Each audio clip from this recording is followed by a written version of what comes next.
لله نحمده ونستعينه ونستغفره ونؤمن به ونتوكل عليه ونثني عليه الخير كله ونعوذ بالله من شرور أنفسنا ومن سيئات أعمالنا من يهده الله فلا مضل له ومن يضلل فلا هادي له وأشهد أن لا إله إلا الله وحده لا شريك له وأشهد أن محمدا عبد الله ورسوله الذي أرسله الله بالحق بشيرا ونذيرا وداعيا إلى الله بإذنه وسراجا منيرا.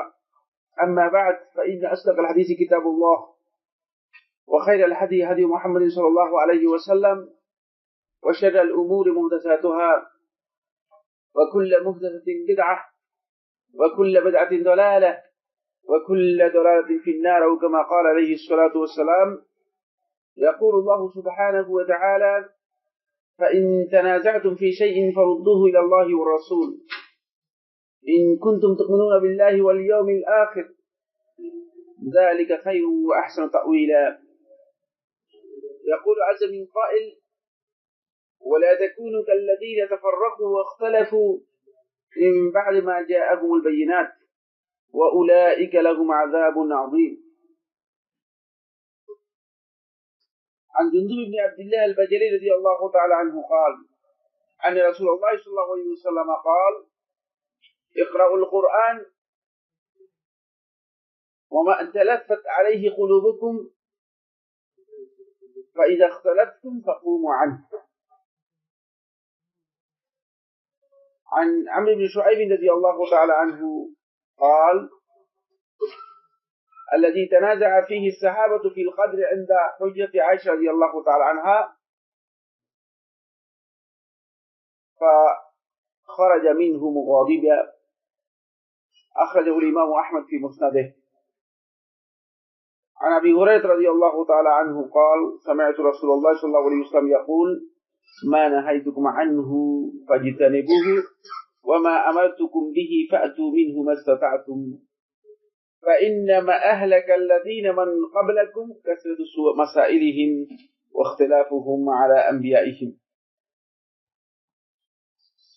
সম্মানিত উপস্থিতি, শুরুতে আল্লাহ রাব্বুল আলামিনের শুকরগুজার হচ্ছি যে মহান রাব্বুল ইজ্জত ওয়াল জালাল মেহেরবানি করে এই শীতের বিকেলে আমাদেরকে অত্যন্ত গুরুত্বপূর্ণ একটি মজলিসে ইলমিতে একত্রিত হওয়ার তৌফিক দিয়েছেন।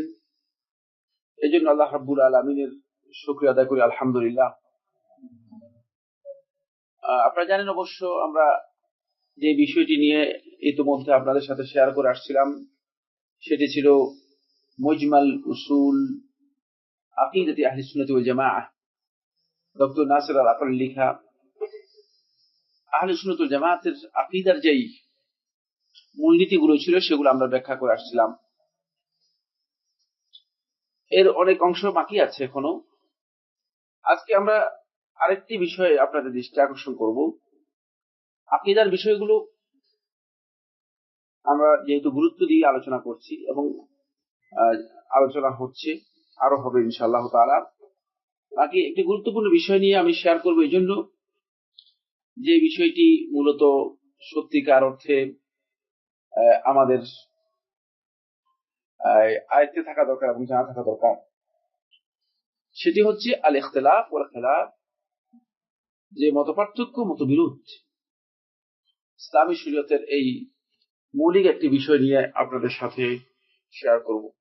আর এই বিষয়টি এই জন্য আমরা লক্ষ্য করে আসছি বা দেখে আসছি, সেটা হলো এই যে কিছু সংখ্যক লোক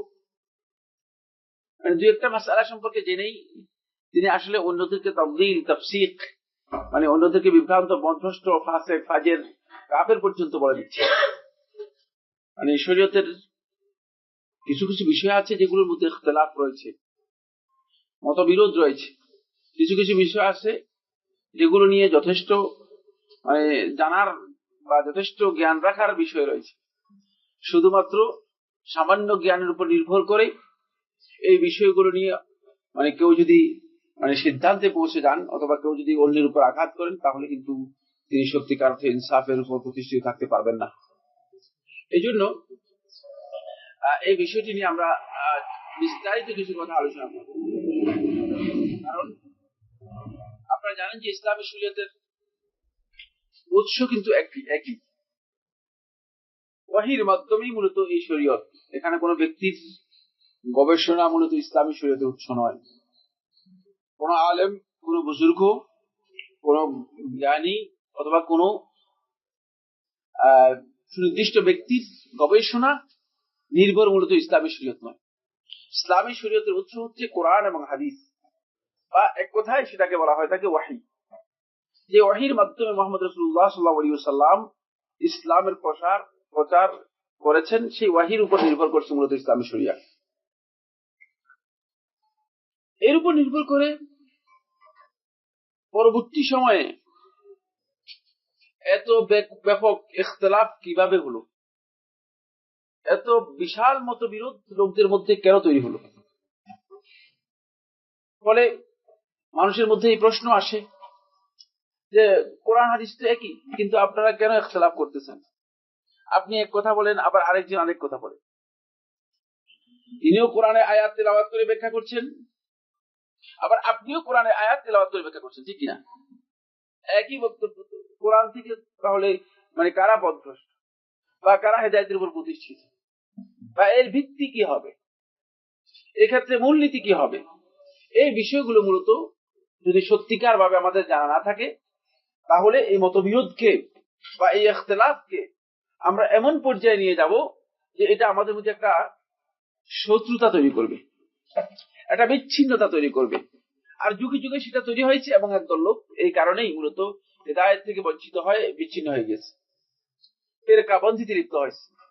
ফলে কেউ কাফের বলতেছে আরেক দলকে, কেউ নিজেকে হেদায়েতের কথা বলে বলতেছে যে আমরা ছাড়া যারা আছে সবাই বাতিল। সবাই এই দাবি করতেছে যে মুহাম্মদ রাসূলুল্লাহ সাল্লাল্লাহু আলাইহি ওয়াসাল্লাম ফিরকায়ে নাজিয়া বলতে যাদেরকে বুঝিয়েছেন, আমি হচ্ছি সেই ফিরকা, আর আপনারা হচ্ছেন ওই 72 ফিরকার লোক। সবাই এটাই দাবি করতেছে, কিন্তু আসলে ব্যাপারটা কি? কারণ আরবিতে একটি কবিতা আছে যে কুল্লু ইয়াদঈ ওয়াসলাম বিলাইলা ওয়া লাইলা লা তুকিরু বিযাকা। সবাই এটা দাবি করে যে লাইলার সাথে আমার কেমন মিলন হয়েছে, একত্রিত হয়েছে, সাক্ষাৎ হয়েছে, প্রেমিকার কথা বলছে। কিন্তু লাইলা বলতেছে না, আমার সাথে কারোর সাথে কোনো দেখা সাক্ষাৎ কিচ্ছু হয়। সবাই মনে করতেছে আমরা একই জান্নাতের পথের উপর আছি, আমি শুধু জান্নাতের পথের উপর আছি, আপনারা যারা আছেন সব ডানে আর বামে আছেন। কিন্তু আসলে ব্যাপারটা কি? কোথায় হক আছে? আর এই পদ্ধতি, ইখতিলাফের পদ্ধতি বা কেন এই ইখতিলাফটুকু আসবে? এটি যতক্ষণ পর্যন্ত স্পষ্ট না হবে ততক্ষণ পর্যন্ত আমরা সত্যিকার অর্থে ইসলামের মৌলিক যে দৃষ্টিভঙ্গি রয়েছে সেক্ষেত্রে হেদায়েতের বিপরীতে বিভ্রান্তির মধ্যে আমরা নিজেদেরকে নিমজ্জিত করব, বা বিভ্রান্তির মধ্যে আমরা পতিত হব। ফলে এই বিষয়গুলো আজকের আলোচনার মধ্যে আমরা কিছু কথা দৃষ্টি আকর্ষণ করব। মূলত যুগে যুগে যে ইখতিলাফ উলামায়ে কেরামের হয়েছে বা মতবিরোধ যে ইসলামের মধ্যে হয়েছে, এই ইখতিলাফ এর কারণ ছিল, যে কারণগুলো আলোচনা হবে সেটি হচ্ছে উলামায়ে কেরাম কোরআন এবং হাদিসকে যেভাবে উপলব্ধি করতে পেরেছেন, সেই উপলব্ধির উপর নির্ভর করেই তারা তাদের অভিমত পেশ করেছেন। অভিমতের উদ্দেশ্য এই ছিল না যে আমি সাইফুল্লাহ, আপনার নাম কি, আপনার কি নাম, ইমাম হুসাইনের সাথে বিরোধিতা করব। ইমাম হুসাইন এই কথা বললো কেন, তার বিরুদ্ধে বলব। আবু হানিফা রাহমাতুল্লাহ আলাইহি ইজতিহাদ করেছেন, এই উদ্দেশ্যে ইজতিহাদ করেন নাই যে ইব্রাহিম আন-নাখাই রাহমাতুল্লাহ আলাইহি কেন এই কথা বলেছে, তার এই কথা আমি মানব না, আমি নতুন বক্তব্য দেব। আর শাফি রাহমাতুল্লাহ আলাইহি ইজতিহাদ করেছেন যে আবু হানিফা এগুলো বলে গেছে, আবু হানিফা বিভ্রান্ত, পথভ্রষ্ট, বরং আমি নতুন কথা বললাম। এই ইখতিলাফ মূলত এই কারণে হয়নি, আলেমদের এই ইখতিলাফ এভাবে হয়নি। কিন্তু আমরা সেটাকে জাহালতের শেষ পর্যায়ে নিয়ে গিয়ে একদল ভক্ত অনুরক্ত তৈরি হয়েছে। এদেরকে তৈরি হইতে আমি বলি নাই, বা আমার কোনো বন্ধু বলে নেই। বুঝতে পেরেছেন কিনা? কারণ এখানে কোনো ভক্ত তৈরি করার এটা কোনো ভক্ত তৈরি করার ইয়ে নয়, স্টেজ নয়, এটা কোনো ভক্ত তৈরি করার সিস্টেম নয়। বক্তব্য তৈরি হয়ে গিয়ে একজন লোক এমন ভাবে বিভ্রান্তি মানুষের মধ্যে তৈরি করছে যে অদ্ভুত। এখন একটা কিতাবের নাম বললে, একটা বইয়ের নাম বলে উনি ওই কিতাবের নাম বলছেন, উনি তো পদভ্রষ্ট, কিছু জানা নেই, হয়তো 2 ক্লাস পর্যন্ত ইসলামের কোনো জ্ঞান লাভ করে নাই। আর যিনি জীবনের শুরু থেকে আরম্ভ করে মৃত্যু পর্যন্ত পড়ালেখা করতেছেন, ইসলামের উপর পড়ালেখা করতেছেন, তার সম্পর্কে আন্দাজের উপর একটা মন্তব্য করে দেয়। আমাদের এর কারণ হচ্ছে আমরা আসলে এই জিনিসগুলো বুঝি না। যথেষ্ট সংকীর্ণতা আমাদের মধ্যে কাজ করতেছে ইসলাম সম্পর্কে। কিছু বিষয় রয়েছে যেগুলোর ইজতিহাদ বৈধ, ইজতিহাদ করার অবকাশ রয়েছে। এখন আপনি লোকদেরকে এক্ষেত্রে বিভ্রান্ত পথভ্রষ্ট বলে দিয়ে চলে যাচ্ছেন কিসের ভিত্তিতে? না জেনে আন্দাজের উপর বক্তব্য দিয়ে লোকদেরকে বিভ্রান্ত করার কাজ চলছে। ফলে এই জন্য এই খেলাফের বিষয়গুলো, যেগুলোর উপর নির্ভর করে মূলত যুগে যুগে উলামায়ে কেরামের ইখতিলাফও হয়েছে, সেখানে কিছু বক্তব্য রয়েছে, এই বিষয়গুলো সম্পর্কে আমাদের জানা খুবই অপরিহার্য। অন্যথায় এটি হেদায়েতের পথে বড় ধরনের প্রতিবন্ধকতা হয়ে যাবে। আর ইনকারুল মুনকার করতে গিয়ে আপনি মুনকার কাজ হিসেবে মনে করে এমন কাজে পড়ে যাবেন যেটা আপনারটাই মুনকার। আপনি রদ করতে যাচ্ছেন একজনের কাজ, শেষ পর্যন্ত আপনি নিজেই এর মধ্যে পড়ে যাবেন, আপনি নিজেই মুনকার করতেছেন, যেহেতু আপনি এই বিষয় সম্পর্কে আপনার সত্যিকার অর্থে যতটুকু জ্ঞান থাকা দরকার ততটুকু জ্ঞান লাভ করতে পারেননি। এই জন্য খেলাফের বিষয়গুলো, ইখতিলাফের বিষয়গুলো মূলত আমাদেরকে জানতে হবে। ফিকহুল ইসলামের মধ্যে এগুলো দেখো। দ্বিতীয় নম্বর যে বিষয়গুলো, মূলনীতিগুলো আমাদেরকে সবার কাছে স্পষ্ট থাকতে হবে। যেগুলো স্পষ্ট না থাকলে তাহলে আমরা সত্যিকার অর্থে পথভ্রষ্ট হয়ে যাব। নিজেরা আমরা মনে করবো যে ইনি হচ্ছেন আমাদের ইমাম, ইনি হচ্ছেন আমাদের দ্বীন, ইনি হচ্ছেন আমার জান্নাতের একমাত্র অবলম্বন। এটাই হচ্ছে। অনেকে মনে করেন তাকে ব্যক্তিকে এমন পর্যায়ে নিয়ে যাচ্ছে যে ব্যক্তি বক্তব্য যে অমুকে বলছে সেটাকে আর বাতিল হওয়ার কোনো সম্ভাবনা আছে কিনা। অথচ সেই লোকটাই, একই লোকই হয়তো ইমাম শাফি রহমতুল্লাহর বক্তব্যের বিরোধিতা করতেছে, বলতেছে ইমাম শাফি রহমতুল্লাহ কথা ঠিক না। এর কারণ কি? কারণ হচ্ছে আমাদের মধ্যে অতিরিক্ত অতিভক্তি ঢুকে যাচ্ছে। আমরা লোকদের ভক্ত হয়ে যাচ্ছি, ভক্ত হয়ে গিয়ে নিজেরা হেদায়েত থেকে মাহরুম হয়ে যাচ্ছে। এটা কোনো তাকলিদের মাসালা নয়। আমি কোনো অন্ধ অনুসরণ করার পদ্ধতি ইসলামের মধ্যে দেয় নেই, ইসলাম দেয় নেই। তাহলে কোরআন এবং হাদিস না দিয়ে রাসূল সাল্লাল্লাহু আলাইহি ওয়াসাল্লাম বলে দিতেন যে এই যে আবু বকর আর ওমর, এই দুজনকে রেখে গেলাম, এগুলো যেমন যেভাবে করে সেভাবে করবা। কোরআন হাদিসের দরকার কি? এমন কোনো বক্তব্য রাসূল সাল্লাল্লাহু আলাইহি ওয়াসাল্লাম দেন। এখানে যে মূলনীতিগুলো আমাদেরকে জানতে হবে ইখতিলাফের প্রথম পর্যায়ে, সেটা হচ্ছে 1 নম্বর হচ্ছে আলেম যারা আছেন, আলেম উলামা অথবা মুজতাহিদ যারা আছেন, এরা সবাই মানুষ। এর মধ্যে কেউ ফেরেশতা অথবা নিষ্পাপ মাসুম কেউ ছিল না। সুতরাং এই চিন্তা করার কোন সুযোগ নেই যে আলেমরা অতি মানব অথবা মুজতাহিদরা অতি মানব অথবা কোন আলেম তার ভুল হওয়ার সম্ভাবনা নেই। সেটা আমি সহ আরো যদি অন্য কেউ এর মধ্যে আসে, সবাই একেবারে সর্বোচ্চ পর্যায়ে যদি ধরে নেন, তাহলে মনে করেন যে মুজতাহিদ আজম যদি ধরেন ইমাম আবু হানিফা রাহমাতুল্লাহ আলাইহি, সবাই কিন্তু এর মধ্যে ইনক্লুডেড। মানুষের বাইরে এরা ফেরেশতাও না, অথবা এরা মাসুম নয়, নিষ্পাপ নয়, নিষ্কলুষ নয়, এদের ভুল হবে না। ভুল হতেই পারে। সুতরাং ভুল হতেই পারে যদি এই কথা আমাদের কাছে স্পষ্ট হয়, তাহলে তার তাকলিদ বা অন্ধ অনুসরণ করা ইসলামী শরীয়ত কোন অবস্থায় এলাও করবে না। করবে কিনা? এটা কেন করবে না? যেহেতু তার যে মাসালার মধ্যে আপনি তাকলিদ করতে যাচ্ছেন সেখানে ভুলের সম্ভাবনা রয়ে গিয়েছে।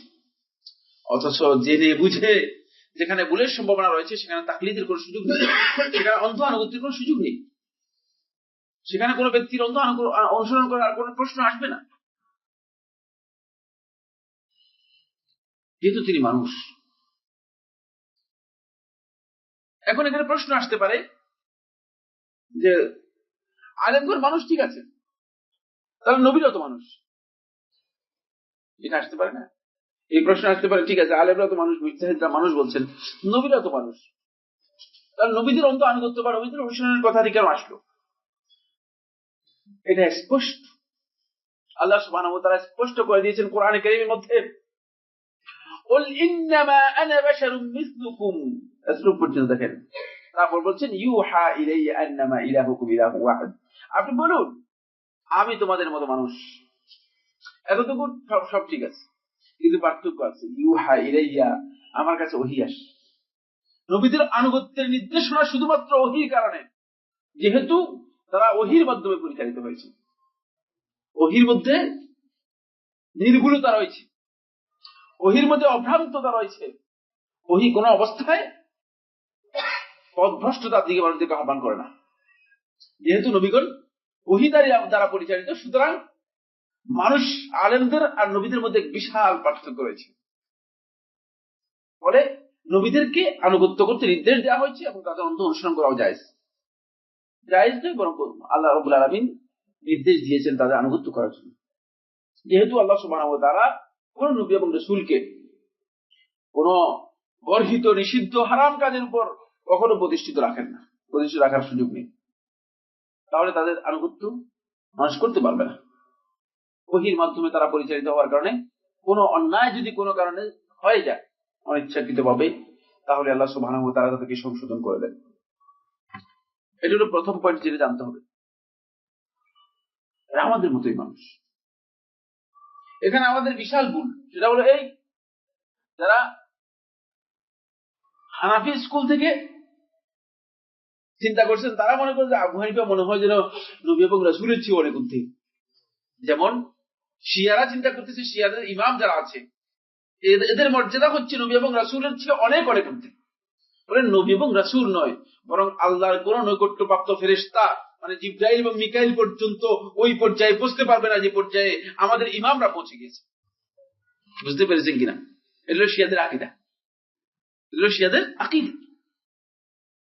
তো ঠিক হানাফি স্কুল অফ থট থেকে যারা বেরিয়ে আসছে, তাদের চিন্তাও এই ধরনের যে আবু হানিফা মনে হয় এমন পর্যায়ের যে মানে মুহাম্মদ রাসূলুল্লাহ সাল্লাল্লাহু আলাইহি ওয়াসাল্লাম আবার কেটা, গলত দৃষ্টিভঙ্গি। কিন্তু তিনি আদৌ এই ধরনের কথা বলেছেন বা এই ধরনের কোন চিন্তা দিয়েছেন, এই বিশ্বাস করার কোন সুযোগ নেই। কারণ তার কোন বক্তব্য থেকে এটা পাওয়া যায়, তার কোন বক্তব্য থেকে তিনি এই কথা বলেন যে না আমি যেটা বলে গেলাম এটাই হক আর বাকি সব বাতিল। যদি কোনো গবেষক এটা বের করে নিয়ে আসতে পারে, আমি তাকে চ্যালেঞ্জ করব। মিথ্যা কথা, কোন গবেষকের কোন গবেষণার মধ্যে এগুলো নেই।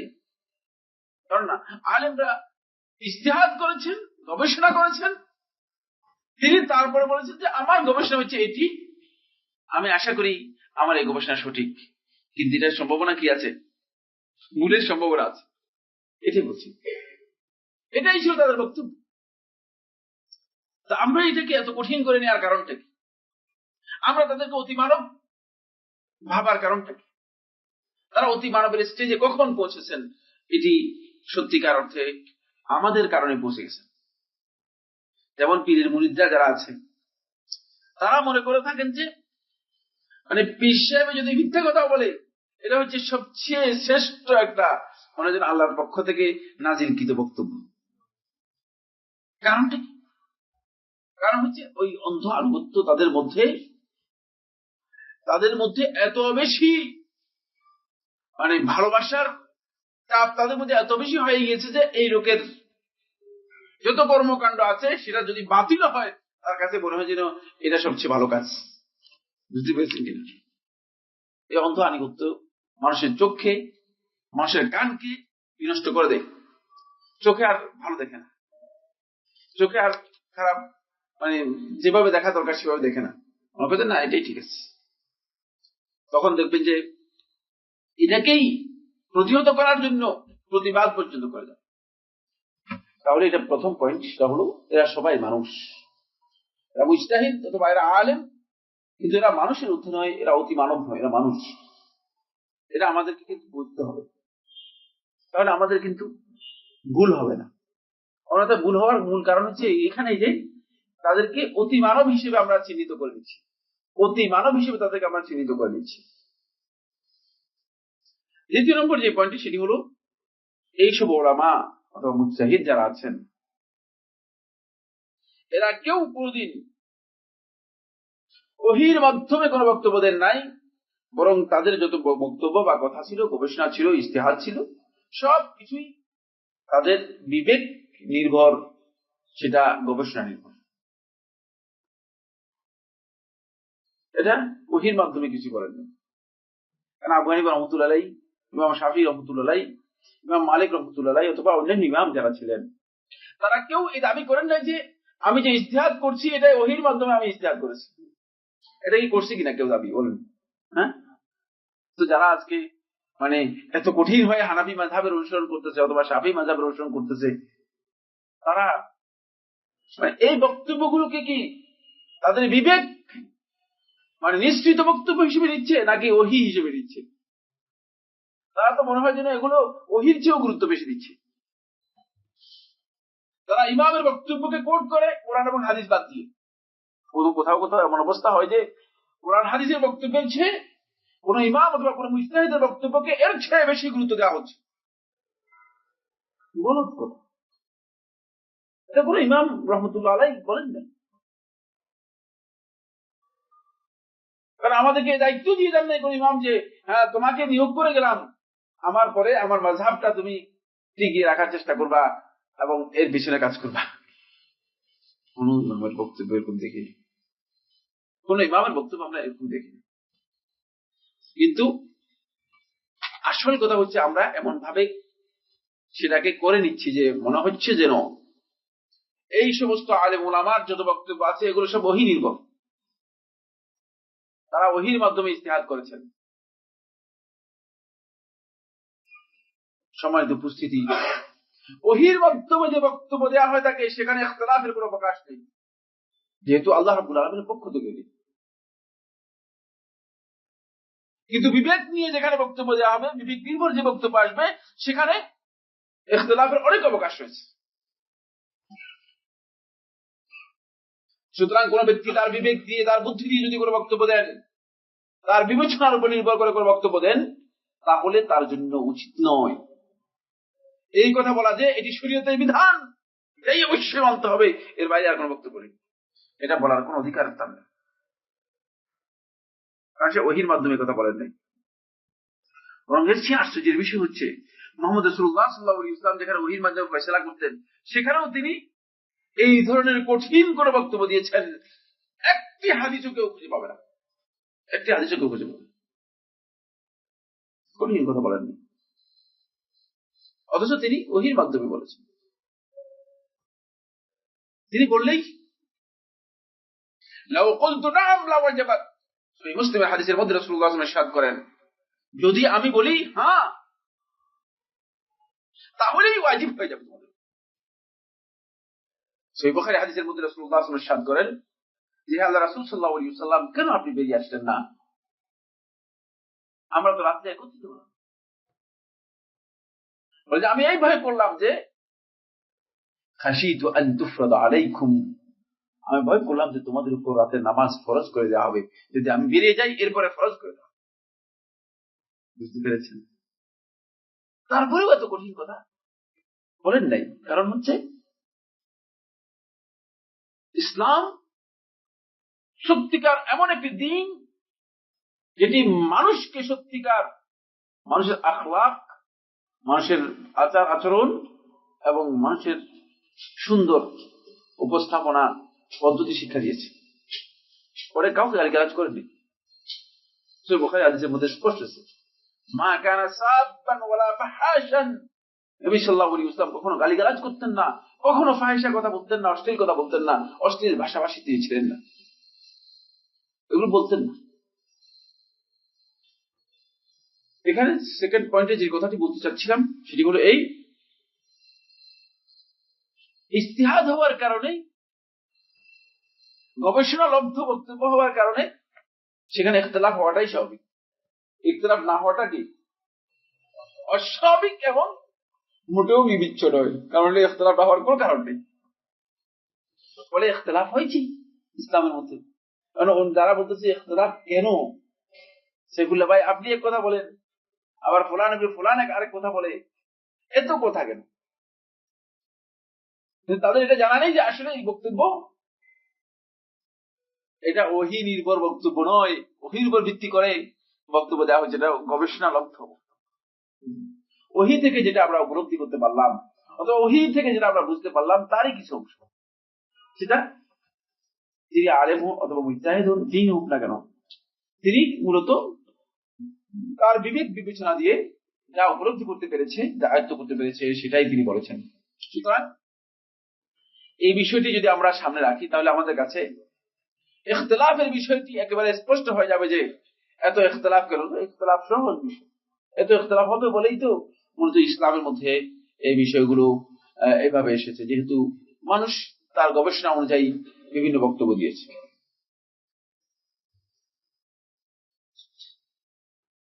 এখানে আরেকটি পয়েন্ট আরো গুরুত্বপূর্ণ, 3 নম্বর পয়েন্ট। এই বক্তব্যের পরে 3 নম্বর পয়েন্টটি আরো গুরুত্বপূর্ণ।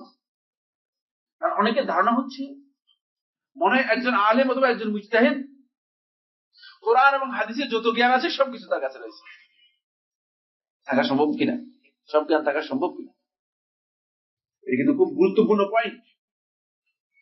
আর সুন্নাতুল যাতিহা লাম তাজতামি' লিআলিমিন, রাসূল সাল্লাল্লাহু আলাইহি ওয়াসাল্লামের সুন্নাহ হাদিসের সমস্ত জ্ঞান অথবা সুন্নাহর সমস্ত জ্ঞান একজন আলেমের কাছে একসাথে সন্নিবেশিত হয়নি।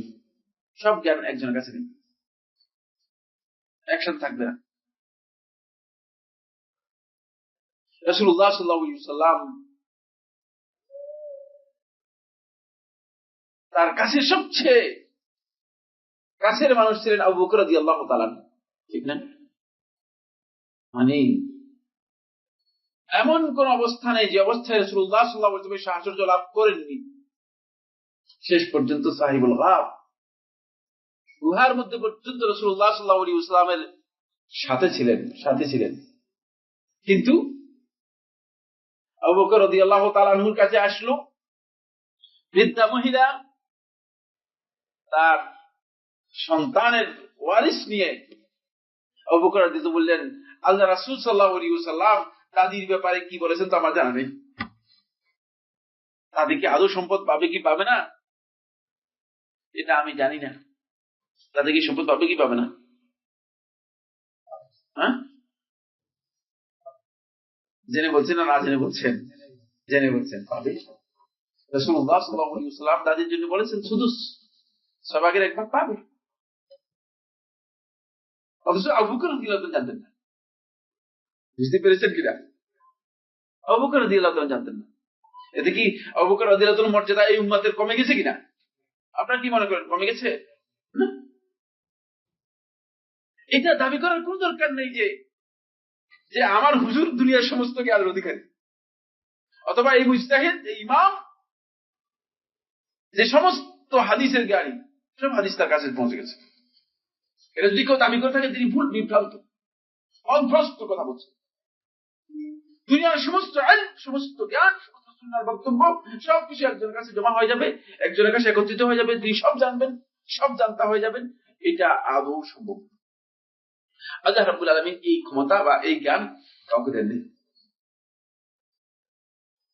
এই জন্য আপনি দেখেন সহিহ বুখারী, সহিহ মুসলিম এবং অন্যান্য হাদিসের কিতাবগুলো, সবগুলোর মধ্যে এক হাদিস কিনা, একই হাদিস কিনা, না ভিন্ন ভিন্ন আছে? বিভিন্ন ধরনের বর্ণনা রয়েছে। এটাই প্রমাণ করেছে না ইমাম বুখারী রাহমাতুল্লাহ আলাইহির কাছে যে হাদিসগুলো পৌঁছেছে সবগুলো, ইমাম মুসলিমের কাছে আরো হাদিস রয়েছে। বুঝতে পেরেছেন? হাদিস তো কম জ্ঞানী ছিলেন ইমাম বুখারী রাহমাতুল্লাহ আলাইহি এবং ইমাম মুসলিম রাহমাতুল্লাহ আলাইহি। ফলে এটাই প্রমাণ করে যে সুন্নাহর সমস্ত জ্ঞান একজন ব্যক্তির কাছে একসাথে একত্রিত হবে না, একসাথে লাভ করতে পারবে না। ইমাম মালিক রাহমাতুল্লাহ আলাইহি মদিনাতে ছিলেন, মদিনার মসজিদের ইমাম ছিলেন, ইমাম দারুল হিজরা তাকে বলা হতো। কিন্তু তাকে যখন বলা হলো যে সুন্নাহর উপর এমন একটি কিতাব লিখে দেন, খলিফা তাকে অনুরোধ করল যে ইমাম আপনি সুন্নাহর উপর এমন একটি কিতাব লিখে দেন যে কিতাবের অনুসরণ করা সমস্ত মানুষের জন্য বাধ্যতামূলক করে দেবো আমরা, আর কোনো বাইরে যেতে পারবে না। বলে যে এটা আমার জন্য করা জায়েজ নেই, আমি করতে পারবো না, কারণ আমি জানি না রাসূল সাল্লাল্লাহু আলাইহি ওয়াসাল্লামের হাদিসগুলো কে কোথায় কিভাবে নিয়ে গেছে। আমার কাছে সব হাদিস পৌঁছে নাই। তাহলে যারা দাবি করে যে ইমাম হানিফা রাহমাতুল্লাহ আলাইহি অথবা অমুক ইমাম সমস্ত হাদিসের জ্ঞানী ছিলেন, এটা কি আসলে সত্য বলছে না মিথ্যা বলছে? হ্যাঁ, না মিথ্যা বলছে। কারণ কোন ইমামের দাবি করে নাই, কোন ইমামের দাবি কেউ শুনে নাই যে আমি সমস্ত জ্ঞান অধিকারী, যে সমস্ত বিষয়ে আমার জ্ঞান রয়েছে। এবং এর মাধ্যমে, এই বক্তব্যের মাধ্যমে ইমামদের মর্যাদা কিন্তু কমে যাবে, ব্যাপারটা এমন নয়। কমে যাওয়ার কোনো কারণ আছে কিনা? কোনো কারণ নেই, কমে যাওয়ার কোনো কারণ নেই। আপনারা দেখবেন ওমর ইবনে খাত্তাব রাদিয়াল্লাহু তাআলা আনহু, তিনি রাসূল সাল্লাল্লাহু আলাইহি ওয়াসাল্লামের ইন্তেকালের পরে যখন খেলাফতের দায়িত্ব পেলেন, তখন ওমর রাদিয়াল্লাহু তাআলা আনহু তার সময় দেখা গেল যে কিছু মাসআলার সম্মুখীন হলেন। ওমর রাদিয়াল্লাহু তাআলা আনহু দেখলেন যে এই মাসআলাগুলো সম্পর্কে ওমর রাদিয়াল্লাহু তাআলা কিছুই জানেন না। সাহাবীদেরকে ডেকে জিজ্ঞেস করলেন, তোমরা এই মাসআলা সম্পর্কে কিছু জানো কিনা? সাহাবীদেরকে জিজ্ঞেস করলেন যে এই মাসআলা সম্পর্কে তোমাদের কিছু জানা আছে কিনা? সাহাবীদের মধ্যে অনেকে বললেন যে কিছু জানেন। এক সাহাবীর স্ত্রী মহিলা এসে বলল যে হ্যাঁ, রাসূল সাল্লাল্লাহু আলাইহি ওয়াসাল্লাম এই ব্যাপারে এই ফয়সালা করেছেন।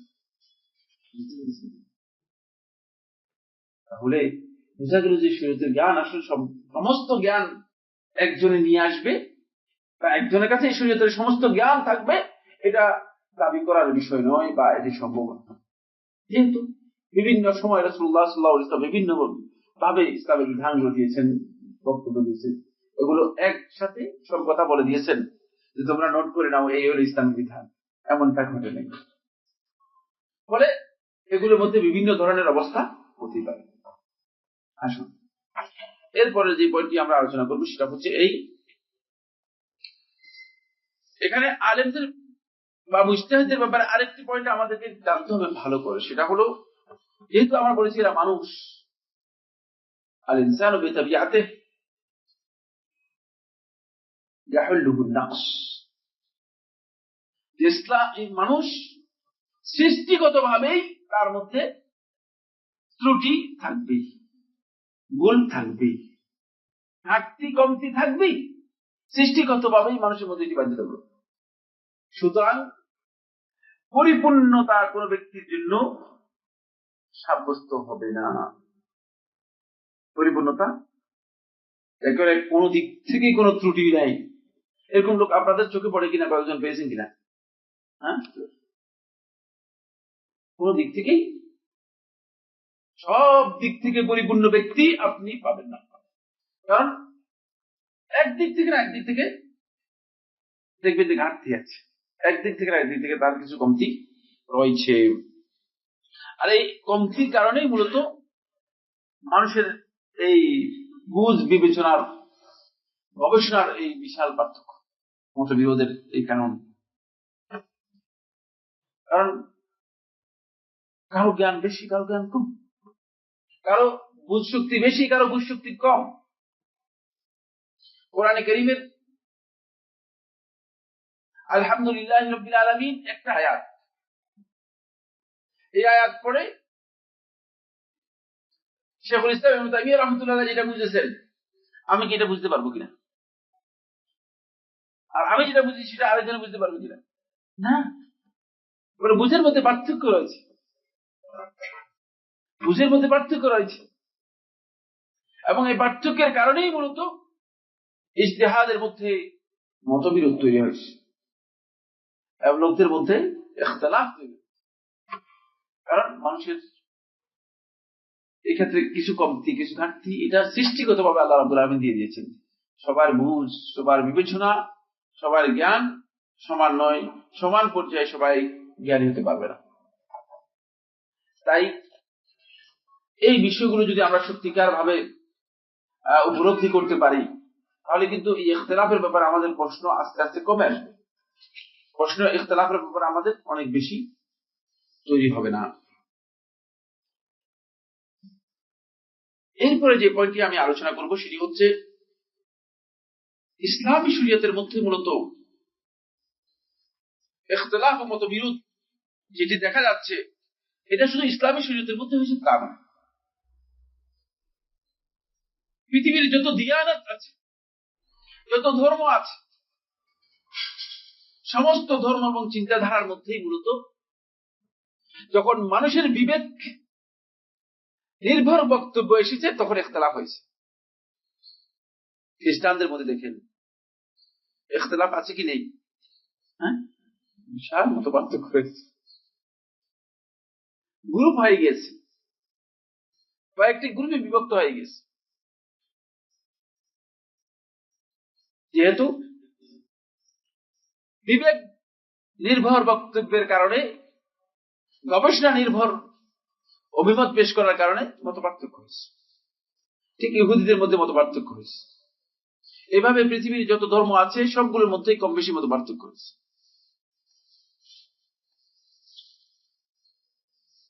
আরেকটি গ্রুপ আমাদের সমাজের মধ্যে আছে, তারা দাবি করে যে তারা সরাসরি আল্লাহর কাছ থেকে বক্তব্য নিয়ে কথা বলেন, বলে ইলমুনা আন রাব্বিন হাইয়্যিন লা ইয়ামুত ওয়া ইলমুকুম মিন রাজুলিন ইয়ামুত। তোমাদের জ্ঞান হচ্ছে ওই ব্যক্তির কাছ থেকে যে মারা যায়, তার মৃত্যু রয়েছে বা যে মৃত, আর আমাদের জ্ঞান হচ্ছে ওই রব থেকে যিনি জীবিত, তার মৃত্যু নেই, সরাসরি তার কাছ থেকে জ্ঞান নেই। এই একদল লোক তারা দাবি করে যে সরাসরি আল্লাহর কাছ থেকে জ্ঞান নেই, কিন্তু তারাও কি আসলে একমতে বুঝতে পারছে কিনা? ইখতিলাফ হয়েছে, তরিকা আবিষ্কার করেছে, একটি দুটি নয় 126টা তরিকা আবিষ্কার করেছে। বোঝা গেল যে দাবিটা করছে গলত, ওহির মাধ্যমে নয়। কারণ ওহির মাধ্যমে যে বক্তব্য দেওয়া হবে সেটা পৃথিবীর যে প্রান্তেই হোক না কেন সেখানে দ্বিমত হওয়ার কোন সুযোগ আছে কিনা? সূরা আরাফ পড়ে দেখেন, সূরা আম্বিয়া পড়ে দেখেন, সূরা আল কাসাস পড়ে দেখেন। আল্লাহ সুবহানাহু ওয়া তাআলা নবী এবং রাসূলদের ইতিহাস বর্ণনা করেছেন। একজন নবীর সাথে আরেক নবীর দেখা হয়নি, ভূখণ্ডের মিল নেই, কিন্তু বক্তব্যে কি রয়েছে? একই বক্তব্য। ইয়া কওমি ইবুদুল্লাহ মা লাকুম মিন ইলাহিন গায়রুহু, হে আমার সম্প্রদায়ের লোকেরা তোমরা আল্লাহর ইবাদত করো, মা লাকুম মিন ইলাহিন গায়রুহু, আল্লাহ তাআলা ছাড়া তোমাদের কোনো প্রকৃত মাবুদ বা ইলাহ নেই। একেবারে বক্তব্য স্পষ্ট। বক্তব্যের মধ্যে কোন ধরনের দ্বিমত, দুই ধরনের কোনো কথা নেই। কারণ কোন নবী আল্লাহ রাব্বুল আলামিনের ব্যাপারে যে তথ্য দিয়েছেন, এই তথ্যের সাথে আরেক নবীর তথ্যের গরমিল রয়েছে, এই ধরনের কোন প্রমাণ দুনিয়ার কেউ দিতে পারবে না, ওই মানুষের রচিত যে কিতাব আছে সেগুলো ছাড়া, যেগুলোর মধ্যে মানুষ উল্টাপাল্টা করে দিয়েছে। কিন্তু যারা নিজেদের বিবেক দিয়ে, ধারণা দিয়ে, তথাকথিত কাশফ বা এই ধরনের কিছু দিয়ে আল্লাহ তাআলার ব্যাপারে তথ্য দিয়েছে, তারাই কিন্তু পথভ্রষ্ট করে দিয়েছে, তারা পথভ্রষ্ট করেছে। তাই এই যে ইখতিলাফের বিষয়টি, এটি হচ্ছে মূলত মানুষের প্রাকৃতিক একটি স্বভাবজাত বিষয়। এখন এখানে যদি আমি উপস্থিত সবাইকে ইখতিয়ার দিই যে আপনারা যার যা রুচি আছে রুচি মতো খাবেন, তখন সবাই কি এক জিনিস খাবে নাকি অন্য জিনিস, বিভিন্ন জিনিস খাবে? দেখবেন যে মানে একজন বলবে আমি মুরগি খাবো, একজন বলবে আমি খাসি খাবো, একজন বলবে আমি গরু খাবো, একজন বলবে আমি শাক খাবো, মানে অন্যরকম। আবার কেউ বলবে আমি শুটকি খাবো, ঠিক কিনা? রুচি এক হবে। এটা মানুষের তাবিআত, মানুষের সৃষ্টিগত প্রকৃতি। বলে এই ইখতিলাফ আরো মানে এখানে কি হয়েছে, মুতাআক্কিদ হয়েছে, নিশ্চিত হয়েছে, কনফার্ম হয়েছে। কারণ মানুষের সৃষ্টিগত কারণেই মানুষ ইখতিলাফের দিকে ধাবিত হয়, ইখতিলাফের দিকে ধাবিত হয়। বলে রুচির মধ্যে বিভিন্নতা, বক্তব্যের মধ্যে বিভিন্নতা এবং গবেষণার মধ্যে বিভিন্নতা মানুষের তৈরি হয়েছে। এটি আল্লাহ রাব্বুল আলামিনের পক্ষ থেকে সৃষ্টিগত একটি বিধান, এর মধ্যে পরিবর্তন নেই।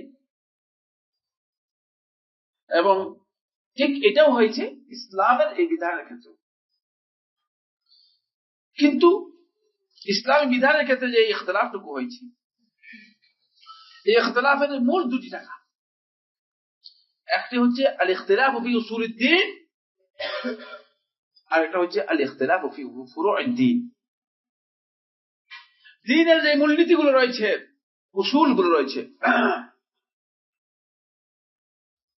সেগুলোর মধ্যে মত পার্থক্য করা, আকীদার বিষয় যেগুলো,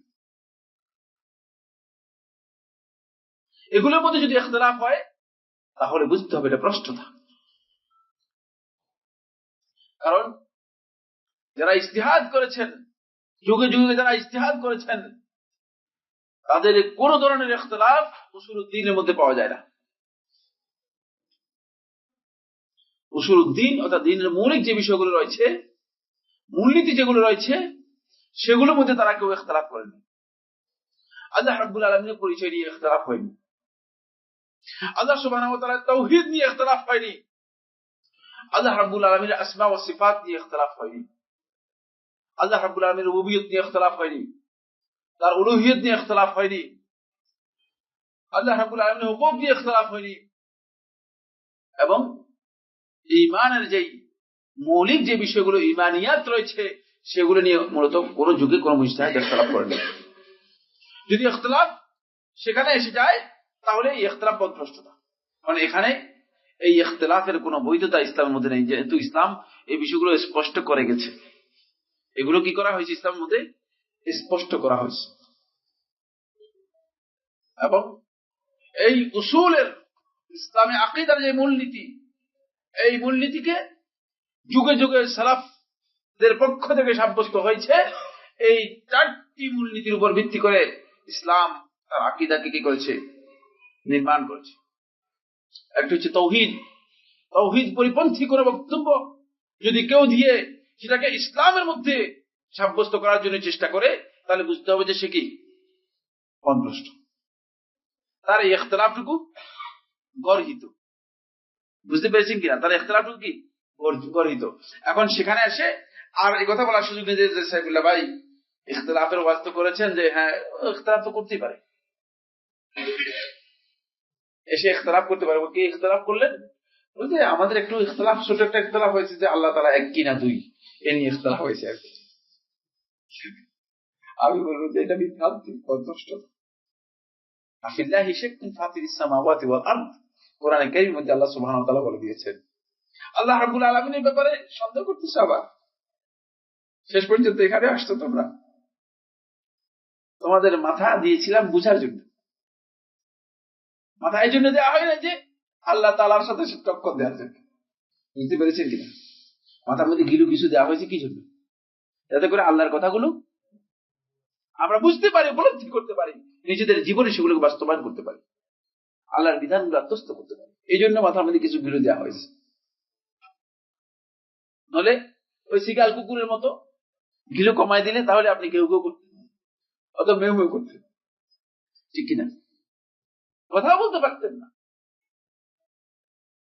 কথাও বলতে পারতেন না। এই গিলুটুকু দেওয়া হয়েছে যাতে আল্লাহ রাব্বুল আলামিনের এই বিধানগুলোকে সত্যিকার ভাবে আমরা উপলব্ধি করতে পারি, উপলব্ধি করার জন্য। কিন্তু উল্টা হয়ে গেছে। সেটা হচ্ছে এই, এখন আল্লাহর সাথে কি করেছে? শেষ পর্যন্ত ফাইজা হুয়া খাসিমুম মুবিন, সূরা ইয়াসিনের মধ্যে আল্লাহ সুবহানাহু ওয়া তাআলা বলে, এই যে সৃষ্টি করলাম, আওয়ালাম ইয়ারাল ইনসানু আন্না খালাকনাহু মিন নুতফা, একে দেখে না যে আমি তাকে কোথা থেকে সৃষ্টি করলাম? তার তো প্রথমে এটাই দেখা দরকার ছিল যে তাকে আমি কোথা থেকে সৃষ্টি করেছি। এখন সৃষ্টির পরে যখন একটু শক্তি সামর্থ্য পেয়েছে, আর হাতের কাছে অস্ত্র পেলে তো আর অন্যরকম অবস্থা, মাথা গরম। এখন ফাইযা হুয়া খাসিমুম মুবিন, আল্লাহ রাব্বুল আলামিনের সাথে সে বিতণ্ডা বাজায়, আল্লাহর সাথে সে এখন তর্ক করা শুরু করে। তর্ক করে কার সাথে? আল্লাহ রাব্বুল আলামিনের সাথে।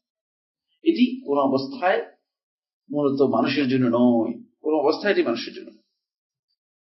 তাই আমি যেটা বলতেছিলাম সেটা হলো এই যে ইখতিলাফ, এটি কিন্তু উসুলুদ্দিনের মধ্যে নয়, ইসলামের মৌলিক বিষয় নয়। এখানে আরেকটি বিষয় সুস্পষ্টভাবে ডিসাইড করতে হবে, সেটি হচ্ছে এই কোনটি উসুলুদ্দিনের সাথে সম্পৃক্ত, কোনটি উসুলুদ্দিনের সাথে সম্পৃক্ত। আজকে একদল বাংলাদেশের উচ্চ পর্যায়ের আলেমদের সাথে বৈঠক করল। হুজুরটা অনেকটা মানে অহেতুক বা অনাকাঙ্ক্ষিত ভাবে মোনাজারার পদ্ধতি চলে গেছে। এটা আসলে কোন দরকারের বিষয়? তারা আল্লাহ রাব্বুল আলামিনের সিফাত এবং আল্লাহ রাব্বুল আলামিনের আসমা এবং সিফাতকে তারা মনে করতেছে এটা ইসলামের মধ্যে তেমন মৌলিক বিষয় নয়। বুঝতে পেরেছি? তাহলে মৌলিক বিষয় ইসলামের মধ্যে কোনটা? ইসলামের মধ্যে মৌলিক বিষয় কোনটা? তাকলিদ ইসলামের মধ্যে মৌলিক বিষয়। কোন আলেমের অন্ধ অনুসরণ করা ইসলামের মধ্যে মৌলিক বিষয়। অথচ আল্লাহ রাব্বুল আলামিনের জাতের সাথে সম্পৃক্ত সবচেয়ে গুরুত্বপূর্ণ বিষয় হচ্ছে আল্লাহ তাআলার নাম এবং সিফাত, আসমাউল্লাহি ওয়া সিফাতুহু, আর সেগুলো বলে ইসলামের মৌলিক বিষয়। এটা আরেক বড় বিভ্রান্তি, এটা আরেক বড় প্রশ্ন। ইসলাম মূলত ইসলামের যে বিষয়গুলো উসুল মূলনীতি সেগুলো স্পষ্ট করে দিয়েছে। এক নম্বর হচ্ছে যেটা বললাম, ইয়াহিয়া ইবনে মুআযার রাযী রাহমাতুল্লাহ আলাইহি বর্ণনা করেন তার আব্বার কাছ থেকে। তিনি বলেন যে এই উসুলগুলো হচ্ছে মূলত সালফে সালেহিন ইসলামের মধ্যে মৌলিক উসুল হিসেবে উল্লেখ করেছেন। এক নম্বর হচ্ছে তাওহীদ, এর পরিপন্থী যত কাজ আছে সবগুলো শিরক, এবং এগুলো ইসলামের মধ্যে মোটেও ইনক্লুডেড না, এগুলো মূলনীতির সাথে সম্পৃক্ত। সুতরাং শিরকের উপর বক্তব্য যদি কেউ নিয়ে আসে আর তিনি যদি একথা দাবি করেন যে না এটা ইসলামী, ইসলাম এটাকে অনুমোদন দিয়েছে, বিভ্রান্ত পন্থস্থ। এখানে আপনাদের আর ইখতিলাফের কোনো দরকার নেই।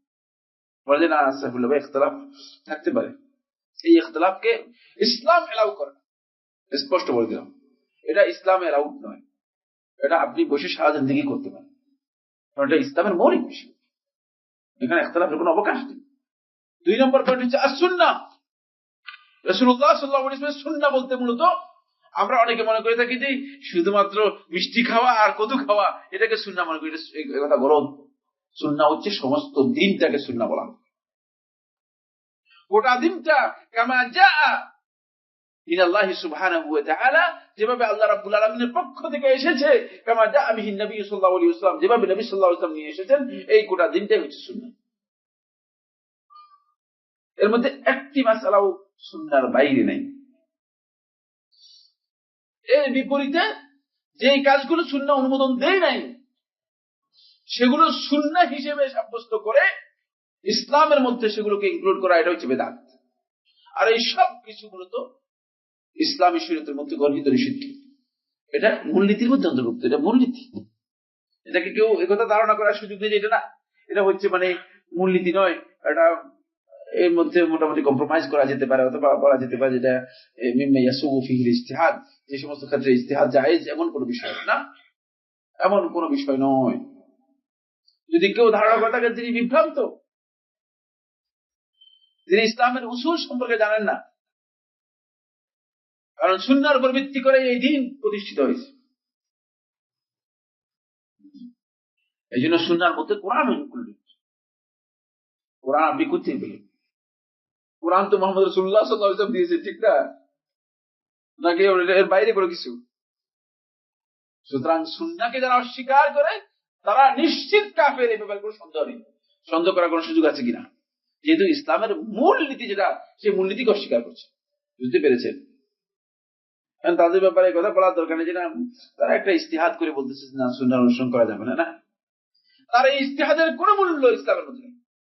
যেহেতু ইসলামের উসুলের মধ্যে, মূলনীতির মধ্যে তার বিভ্রান্তি রয়েছে এবং মূলনীতির মধ্যে সে পথভ্রষ্ট। এটা হলো দ্বিতীয় নম্বর। তৃতীয় নম্বর হচ্ছে আনুগত্য। আনুগত্যের ইসলামী বিধান রয়েছে, আনুগত্যের নিরঙ্কুশ আনুগত্য আল্লাহ এবং তার রাসূলের জন্য।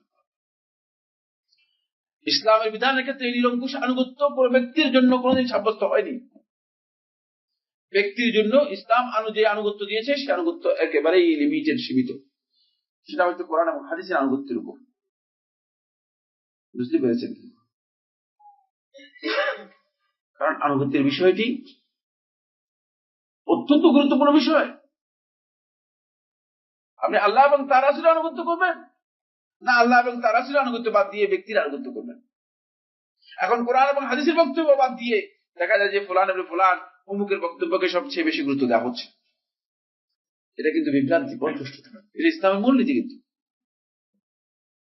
এই জন্য এই আনুগত্যের উপর ভিত্তি করেই রাসূলুল্লাহ সাল্লাল্লাহু আলাইহি ওয়াসাল্লাম ইহুদি এবং খ্রিস্টানদেরকে বলেছেন যে তোমরা তোমাদের ধর্মের যারা বড় বড় পণ্ডিত, রুহবান আছে, আহবার আছে, ধর্মের বড় বড় গুরু আছে, তোমরা তাদেরকে তোমাদের মাবুদ হিসেবে গ্রহণ করেছো। যেহেতু তাদের আনুগত্য নিজেদের জন্য তারা অপরিহার্য করে নিয়েছে, এই জন্য তাদের আনুগত্য করে তোমরা মাবুদ হিসেবে তাদেরকে গ্রহণ করছো। আল্লাহ রাব্বুল আলামিনকে বাদ দিয়ে তাদেরকে নিজেদের রব হিসেবে গ্রহণ করে নিয়েছে, যেহেতু তাদের আনুগত্যকে নিজেদের উপর নিরঙ্কুশ ভাবে তারা বাধ্যতামূলক করে নিয়েছে। কিন্তু ইসলামের মূলনীতির মধ্যে অন্তর্ভুক্ত। আরেকটি মূলনীতি ৭৪ নম্বরে যেটা উল্লেখ করা হয়েছে সেটা হচ্ছে এই ইসলাম আল ওয়ালা ওয়াল বারা, কাদের সাথে সুসম্পর্ক হবে, বন্ধুত্ব হবে, আর কাদের সাথে আপনার সম্পর্ক ছিন্ন হবে, কাদের সাথে আপনার সম্পর্ক থাকবে না, শত্রুতা হবে। এটাও কিন্তু ইসলামের মধ্যে সুস্পষ্ট। এটা আপনার ইজতিহাদের উপর নির্ভর করবে না, ইসলামী বক্তব্যগুলো স্পষ্ট দিয়ে গেছেন। ইসলামে এই কথাগুলো একেবারে স্পষ্ট। সুতরাং যারা হেদায়েত থেকে মাহরুম, বঞ্চিত, তারা এই চারটি মূলনীতির যে কোনো একটার মধ্যে যদি বিভ্রান্ত হয়ে যায় তাদেরকেই বলতে হবে তারা বিভ্রান্ত পথভ্রষ্ট, যেহেতু এই চারটি মূলনীতির উপর ভিত্তি করে মূলত ইসলামী আকীদাকে বিনির্মাণ করা হয়েছে। সুতরাং এই ক্ষেত্রে কোন ধরনের ইখতিলাফ, কোন ধরনের মতবিরোধ যদি এসে পড়ে তাহলে এটা বিভ্রান্তি। এটা মূলত ইখতিলাফ হিসেবে গ্রহণ করার সুযোগ আছে কিনা? না, কোনো সুযোগ নেই। এটাকে ইখতিলাফ হিসেবে গ্রহণ করার কোনো সুযোগ নেই, এটা বিভ্রান্তি। এটা আমাদেরকে বুঝতে হবে। এবার আসুন, কিছু ইখতিলাফ রয়েছে, আল ইখতিলাফ ফিল ফুরু', মৌলিক বিষয় নয়। ইসলামের যে মৌলিক বিষয়গুলো আছে এই মৌলিক বিষয়গুলোর মধ্যে ইখতিলাফ নয়, এটি হচ্ছে ফুরুআতের মধ্যে, অর্থাৎ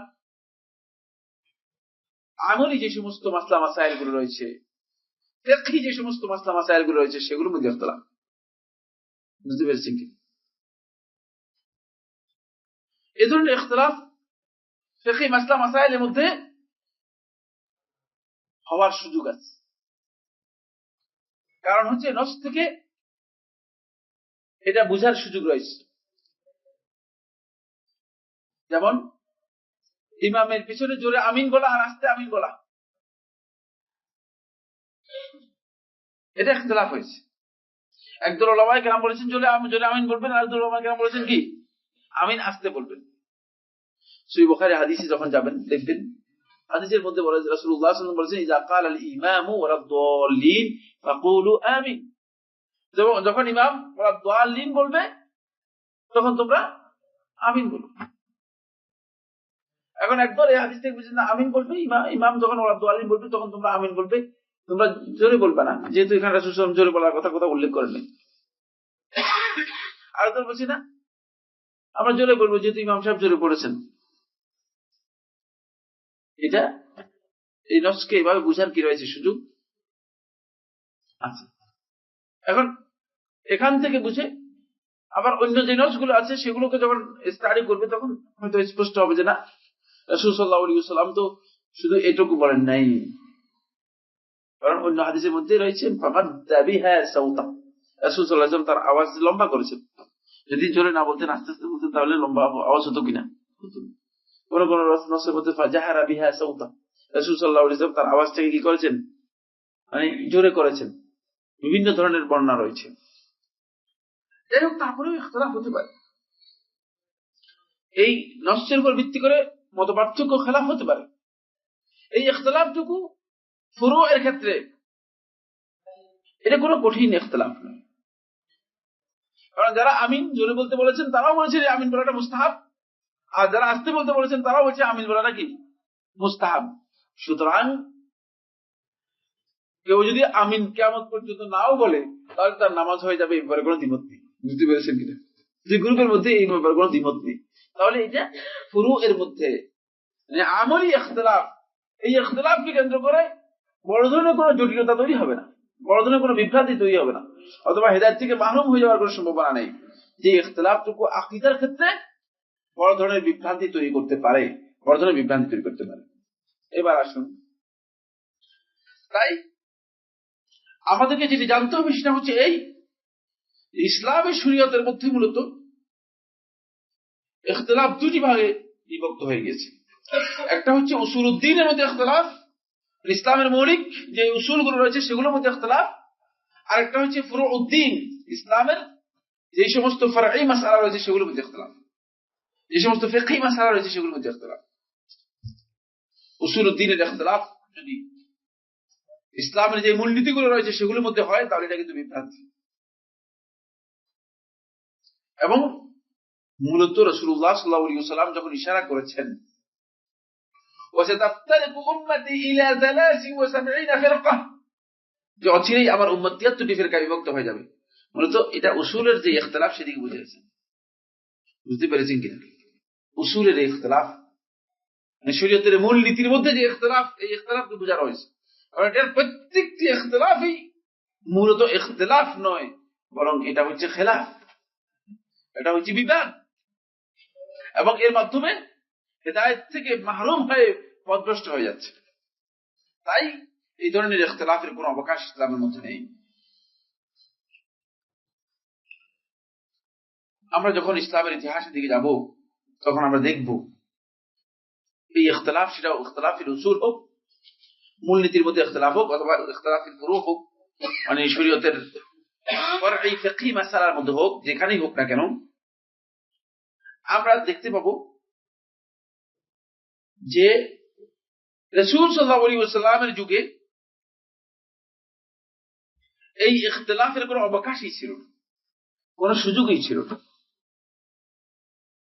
কারণ রাসূলুল্লাহ সাল্লাল্লাহু আলাইহি ওয়াসাল্লাম কোন বিষয় যখন সাহাবীদেরকে ফয়সালা করতেন বা ফয়সালা দিতেন, রাসূলুল্লাহ সাল্লাল্লাহু আলাইহি ওয়াসাল্লাম সরাসরি ওহীর মাধ্যমে সেটি ফয়সালা দিতেন। ফলে রাসূল সাল্লাল্লাহু আলাইহি ওয়াসাল্লামের সময় উসুল এবং ফুরু কোন ক্ষেত্রেই কোনো ইখতিলাফ গ্রহণযোগ্য নয়।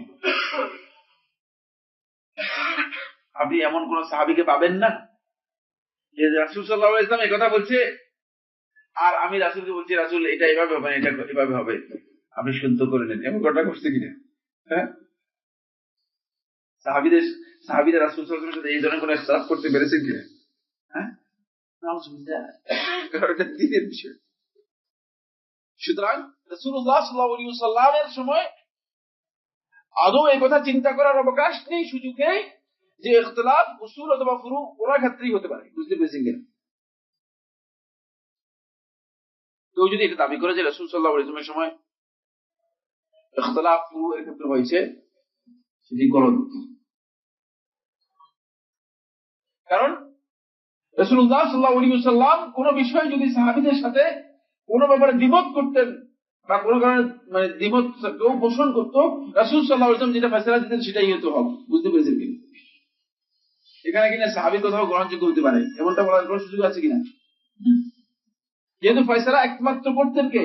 রাসূলুল্লাহ সাল্লাল্লাহু আলাইহি ওয়াসাল্লাম, আর সেটা রাসূলুল্লাহ সাল্লাল্লাহু আলাইহি ওয়াসাল্লাম নিজের ইজতিহাদের মাধ্যমে করতেন না, রাসূলুল্লাহ সাল্লাল্লাহু আলাইহি ওয়াসাল্লাম ওহীর মাধ্যমে করতেন। বলে তিনি স্পষ্ট করেছেন সুনান আবু দাউদের, সুনান ইবনে মাজাহ রওয়ায়াতের মধ্যে, তারাকতুকুম আলাল বাইদা লাইলুহা কানাহারিহা লা ইয়াজিগু আনহা ইল্লা হালিক, যে তোমাদেরকে একেবারেই স্পষ্ট দিনের উপর রেখে যাচ্ছে, এখানে কোন ধরনের অস্পষ্টতা নেই। ইয়াল মাহিজাতুল বাইদা, এটাই একমাত্র দিন যেটা রাসূলুল্লাহ সাল্লাল্লাহু আলাইহি ওয়াসাল্লাম রেখে গেছেন। এখানে কোন ধরনের গুঞ্জাইশ নেই, এখানে কোন ধরনের গোপন বাতিল কিছু নেই। লাইলুহা কানাহারিহা, এর সকল বিষয় দিবালোকের মধ্যে স্পষ্ট। কোন জিনিসের মধ্যে কোন মানে কোন ধরনের প্রচ্ছন্নতা, অস্পষ্টতা, কোন ধরনের জটিলতা ইসলামের কোন বিধানের মধ্যে কোন সময় ছিল। মূলত জটিলতা আমরা তৈরি করেছি, যারা নিজেরাই নিজেদের উপর জটিলতা বৃদ্ধি করেছি, আমরা নিজেদের উপর জটিলতা বৃদ্ধি করেছি। এই জন্য রাসূল সাল্লাল্লাহু আলাইহি ওয়াসাল্লাম বলতেছেন লা ইয়াজিগু আনহা ইল্লা হালিক, যে নিজেকে ধ্বংস করলো সে ছাড়া আর কেউ এই দ্বীনের ব্যাপারে বক্রতা অনুসরণ করে না। সোজা করে দিয়েছি, সোজা চলে গেল, ঠিক আছে, রাস্তা সোজা। এখন ডানে বামে যাচ্ছে যে সে কি কারণে যাচ্ছে? বুঝতে পেরেছি কি? আপনি সোজা সোজা গেলেই তো পারেন। আপনি ডান ভাবে এত এত ঘুরতেছেন কেন? কোথায় কোথায় দৈব হাদিস পাওয়া যায়, কোথায় কোথায় মিথ্যা হাদিস পাওয়া যায়, এগুলো তালাশ করার পিছনে কারণটা কি? ঠিক না? কি কারণে আপনি এগুলো তালাশ করতেছেন? যদি তালাশ করে থাকেন কোন ব্যক্তির মাযহাবকে প্রতিষ্ঠা করার জন্য, তাহলে হাজা দালালা, এটাও বিভ্রান্তি। এই দায়িত্ব আপনাকে ওই ব্যক্তিও দিয়ে দেবে। কোন ইমাম এই কথা বলে যান নাই যে ইসলামের মধ্যে হাদিস তৈরি করে আমার মাযহাবকে কি করো, প্রতিষ্ঠা রাখো। এটা আদৌ কি কোন ইমাম বলেছেন কিনা আপনারা কি মনে করেন? বলছেন না। যেখানে ইমাম সাহেব হাদিস দঈফ হওয়ার কারণে গ্রহণ করলেন না, ইজতিহাদের মধ্যে তিনি হাদিস দঈফ হওয়ার কারণে গ্রহণ করলেন না, সেখানে আপনি ইমামের নামে হাদিস মিথ্যা হাদিস তৈরি করে তারপর ইমামের বক্তব্যকে প্রতিষ্ঠা করার আপনি কে? আপনাকে কে বলেছে? ইমাম তো এরকম মিথ্যা হাদিস তৈরি করে দেন নাই। এই জন্য এটা আমাদের খেয়াল রাখতে হবে। রাসূলুল্লাহ সাল্লাল্লাহু আলাইহি ওয়াসাল্লামের সময় ইখতিলাফের কোন অবস্থান ছিল না, যেহেতু সবাই রাসূল সাল্লাল্লাহু আলাইহি ওয়াসাল্লামের কাছ থেকে বিষয়টি ফয়সালা করে নিতে পারতেন। ওহীর মাধ্যমে শরীয়ত এর মাসলা মাসাইল গুলো শিক্ষা গ্রহণ করা হতো। রাসূলুল্লাহ সাল্লাল্লাহু আলাইহি ওয়াসাল্লাম এই বিষয়গুলো স্পষ্ট করেছেন। রাসূলুল্লাহ সাল্লাল্লাহু আলাইহি ওয়াসাল্লাম ইন্তেকালের পর রাসূলুল্লাহ সাল্লাল্লাহু আলাইহি ওয়াসাল্লাম সাহাবীদেরকে রেখে গেলেন।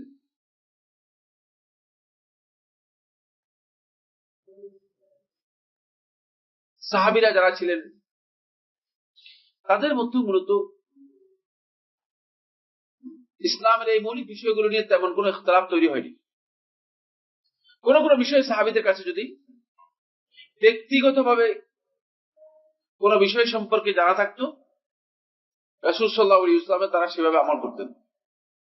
আর যদি কোনো বিষয় সম্পর্কে জানা না থাকতো, রাসূল সাল্লাল্লাহু আলাইহি ওয়াসাল্লামের বক্তব্য কি সাহাবীরা সেটা জেনে নেওয়ার জন্য চেষ্টা করতেন। আরেকজনের কাছে যেতেন। আব্দুল্লাহ ইবনে মাসউদের কাছে যেতেন, মুআয ইবনে জাবাল রাদিয়াল্লাহু তাআলা, আবু মুসা আশআরী রাদিয়াল্লাহু তাআলা, আব্দুল্লাহ ইবনে মাসউদ রাদিয়াল্লাহু কাছে আসছেন। এভাবে ওমর ইবনে খাত্তাব রাদিয়াল্লাহু তাআলা আরেকজনের কাছে গিয়েছেন। সাহাবীরা এই বিষয়গুলো জানতেন, আরেকজনের কাছে গিয়ে জিনিসটি কালেকশন করে নিতেন। যেহেতু রাসূল সাল্লাল্লাহু আলাইহি ওয়াসাল্লামের বক্তব্য কিন্তু লিখিতভাবে রাসূলুল্লাহ সাল্লাল্লাহু আলাইহি ওয়াসাল্লাম রেখে যাননি। তবে এখানে একটি বিষয় আমি স্পষ্ট করতে চাই, সেটা হচ্ছে এই, যারা সুন্নাহকে অস্বীকার করে তাদের ধারণা হচ্ছে রাসূল সাল্লাল্লাহু আলাইহি ওয়াসাল্লাম যেহেতু বক্তব্য লিখেই যান নাই, তাহলে রাসূল সাল্লাল্লাহু আলাইহি ওয়াসাল্লামের পরে যা বক্তব্য এসেছে হাদিস, এগুলো আসলে লোকেরা নিজেরা সংকলন করেছে, তৈরি করেছে রাসূল সাল্লাল্লাহু আলাইহি ওয়াসাল্লামের নামে। এটা একেবারেই ডাহা মিথ্যা কথা। রাসূলুল্লাহ সাল্লাল্লাহু আলাইহি ওয়াসাল্লাম যদিও হাদিস লিখতে রাসূলুল্লাহ সাল্লাল্লাহু আলাইহি ওয়াসাল্লাম সাহাবীদেরকে নিষেধ করেছেন, কিন্তু রাসূল সাল্লাল্লাহু আলাইহি ওয়াসাল্লামের তিরোধানের সাথে সাথেই সাহাবীরা রাসূল সাল্লাল্লাহু আলাইহি ওয়াসাল্লামের হাদিসগুলো যাতে হারিয়ে না যায় সেগুলোকে সংকলন করে নিয়েছেন। এগুলো বিভিন্নভাবে সংকলিত ছিল এবং সাহাবীদের কাছে মুখস্থও ছিল। শুধু সংকলিত ছিল তা নয়, বরং সংকলিত এবং মুখস্থ দুটোই ছিল। আর যেহেতু আল্লাহ রাসূল সাল্লাল্লাহু আলাইহি ওয়াসাল্লামের বক্তব্য, এই জন্য সাহাবীরা সেটাকে সত্যিকার ভাবে গুরুত্ব দিয়ে মুখস্থ করেছেন। ফলে যেভাবে রাসূলুল্লাহ সাল্লাল্লাহু আলাইহি ওয়াসাল্লাম বলেছেন সেভাবে তাবিঈদের কাছে তারা সেটা পৌঁছে দিতে পেরেছেন। কিন্তু তাবিঈদের কাছ থেকে এটি আমাদের কাছে এসেছে সংকলিত, সেখানে কোনো ধরনের ইখতিলাফ মূলত হয়নি। এটা হাদিসের বিষয়। সত্যিকার হাদিস সংকলনের ইতিহাস সম্পর্কে জ্ঞান না থাকার কারণে একদম লোক সূরা ফাতিহা মুখস্থ করতে পারে না, তারা ইমাম বুখারী রাহমাতুল্লাহি আলাইহি সাল্লাল্লাহু হাদিস মুখস্থ করছেন, এটা বিশ্বাস করবে কিভাবে? আপনি বলেন, হ্যাঁ, সম্ভব কিনা? এই লোকের কাছে তো মনে হবে যে কিয়ামত পর্যন্ত সলক্ষ হাদিস মুখস্থ করা সম্ভব নয়। বুঝতে পেরেছেন? ঠিক না? সূরা ফাতিহা মুখস্থ করতে পারে না, এরকম কোথা থেকে এটা বলবে? কিন্তু এই পৃথিবীতে এমন ব্যক্তিও রয়েছে যে 20,000 মুতুনের হাফেজ, একটি দুটি 20,000 মুতুনের। বুঝতে পেরেছি? একটা দুটো অসংখ্য মুতুনের হাফেজ, এরকম ব্যক্তি পৃথিবীতে এখনো বর্তমান রয়েছে। ওই জাহেলদের মানে মাথা আর যারা আল্লাহর কিতাবের হাফেজ তাদের মাথা এক হবে কিনা? এত সুরে মাথায় বুঝতে করতে পারবে, কোরআন বুঝতে করতে পারবে। এই জন্য চিন্তা করে নিজের উপর যে না কিভাবে মানে 6 লক্ষ হাদিস মুখস্থ করতে বলছে, এগুলো ফালতু কথা। এবং বুখারী কোত্থেকে এই সমস্ত হাদিসগুলো মূলত কিভাবে সংকলনের বিষয় রয়েছে। সাহাবীরা এমন অবস্থার মুখোমুখি হলেন, ফলে রাসূলুল্লাহ সাল্লাল্লাহু আলাইহি ওয়াসাল্লাম ইন্তেকালের পরে কিছু মৌলিক মাসআলাতে সাহাবীদের মধ্যে মতবিরোধ তৈরি হল। তার মধ্যে প্রথম যে মাসআলাটি মতবিরোধ করলো সেটা হচ্ছে সাকিফায়ে বনি সাঈদার মধ্যে। সাকিফায়ে বনি সাঈদার মধ্যে আল ইমামাতুল উজমা নিয়ে ইখতিলাফ হলো। এটা মূলত আল্লাহ তাআলার বড় হিকমতের মধ্যে অন্তর্ভুক্ত, যে ইখতিলাফের শেষ পর্যন্ত কিয়ামত পর্যন্ত এই ইখতিলাফের যে ভয়াল পরিণতি, এই পরিণতি এই উম্মতের কাছে কিয়ামত পর্যন্ত বিদ্যমান থাকবে এবং এই উম্মত এর জন্য খেসারত দেবে। এটাই মূলত সেই ইখতিলাফ সাকিফায়ে বনি সাঈদার মধ্যে হলো। ইমামতুল উজমা নিয়ে। ইমামতুল উজমা তো আপনারা বুঝেন, রাষ্ট্রের নেতৃত্ব। এটা কে দেবে? আনসার এবং মুহাজিরদের দুটি গ্রুপ। মুহাজির যারা হিজরত করে মক্কা থেকে মদিনায় আসলেন, তারা চিন্তা করলো যে যেহেতু রাসূলুল্লাহ সাল্লাল্লাহু আলাইহি ওয়াসাল্লামের সবচেয়ে কাছের মানুষ ছিল আবু বকর রাদিয়াল্লাহু তাআলা আনহু, আবু বকর রাদিয়াল্লাহু তাআলা আনহুকে এই দায়িত্ব দেওয়া হোক। আর আনসাররা যারা ছিল তারা চিন্তা করলো যে মুহাজির যারা আছে, যারা আজকে হিজরত করে মক্কা থেকে মদিনায় এসেছে, তারা হয়তো কালকে থাকবে না। যেহেতু এখন আর হিজরতের বিধান নেই, তারা হয়তো তাদের বাড়ি ঘরে চলে যাবে, তাদের আত্মীয় স্বজনের কাছে চলে যাবে। সুতরাং রাসূল সাল্লাল্লাহু আলাইহি ওয়াসাল্লামের রেখে যাওয়া এই বিশাল দায়িত্ব আনসারদের মধ্যে কোনো একজনকে দেওয়া হোক। কিন্তু আল্লাহ তাআলার বড় মেহেরবানি, তিনি শেষ পর্যন্ত এই ইখতিলাফকে রক্তাক্ত ইখতিলাফে পরিণত করেন নাই। যাকে মুসলিম উম্মার অথবা রাসূল সাল্লাল্লাহু আলাইহি ওয়াসাল্লামের সাহাবী যারা নিজেদের রক্ত দিয়ে ইসলামকে এই পৃথিবীর মানুষের কাছে রেখে গেছেন, তাদের রক্ত প্রবাহিত হওয়ার সুযোগ আল্লাহ রাব্বুল আলামিন এর মধ্যে দেন নাই। ফলে আর এই ইখতিলাফ দীর্ঘায়িত হলো না।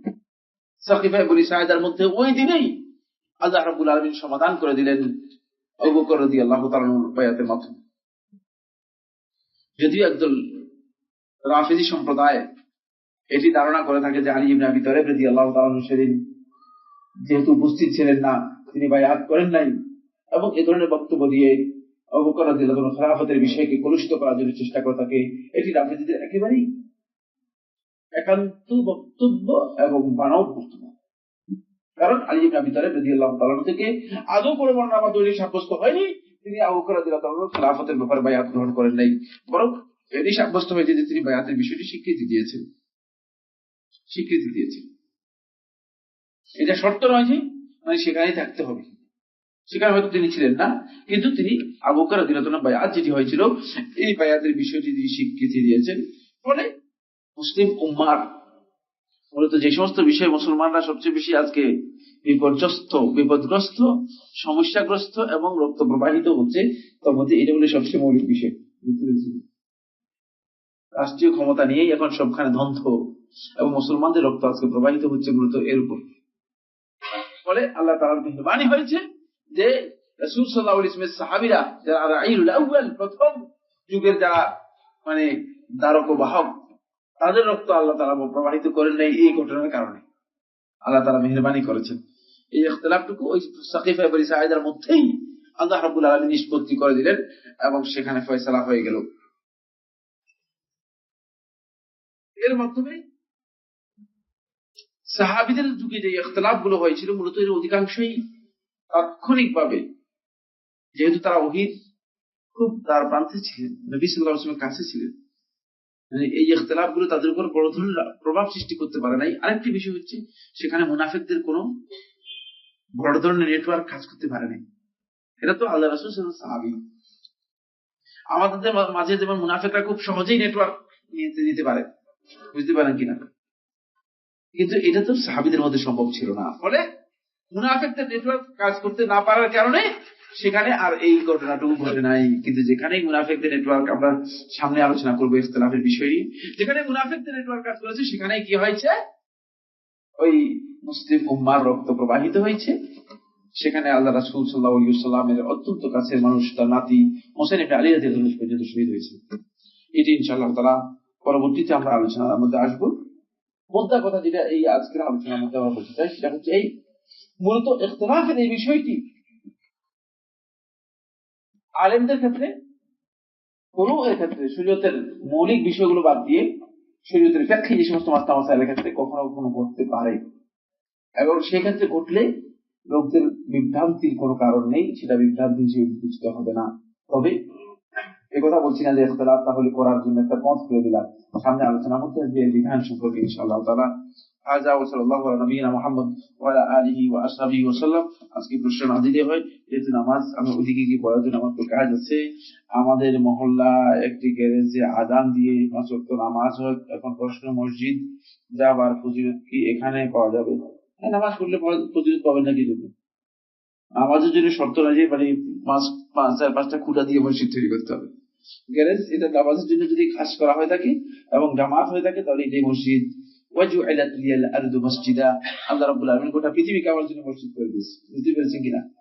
মসজিদের ফজিলত আপনি গোটা পৃথিবী মসজিদ। মসজিদ যদি দূরে হয় তবে কি এখানকার হক বেশি হবে? মসজিদ দূরে হোক কাছে হোক, আপনি যদি এখানে জামাত হয়ে থাকে এখানেই সালাত আদায় করতে পারবেন।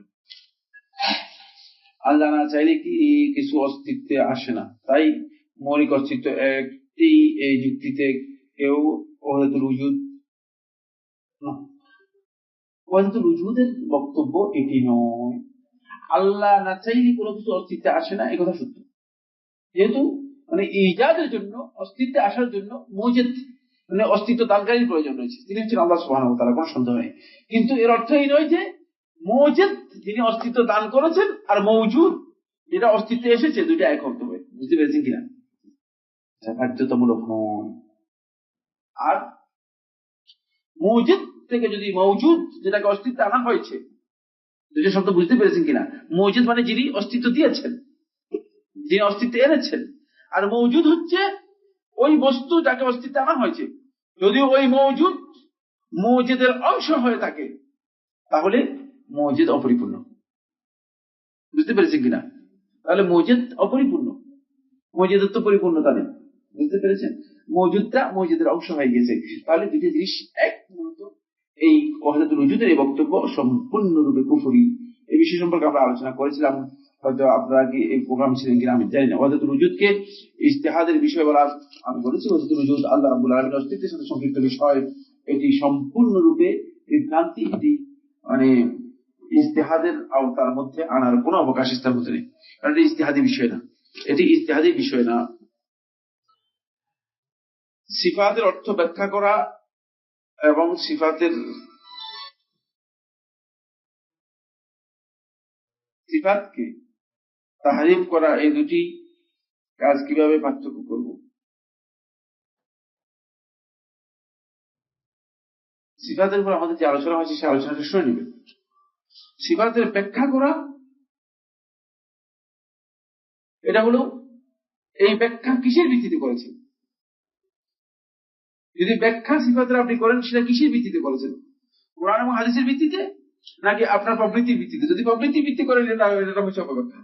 বুঝতে পেরেছেন? এটা নাম হচ্ছে তাহরিফ। আর যদি কোরআন এবং হাদিসের বক্তব্য অনুযায়ী করেন তাহলে এটা ব্যাখ্যা ঠিকই আছে। সিফাত দ্বারা যেটা বুঝায় সেটা বুঝলেন। যেমন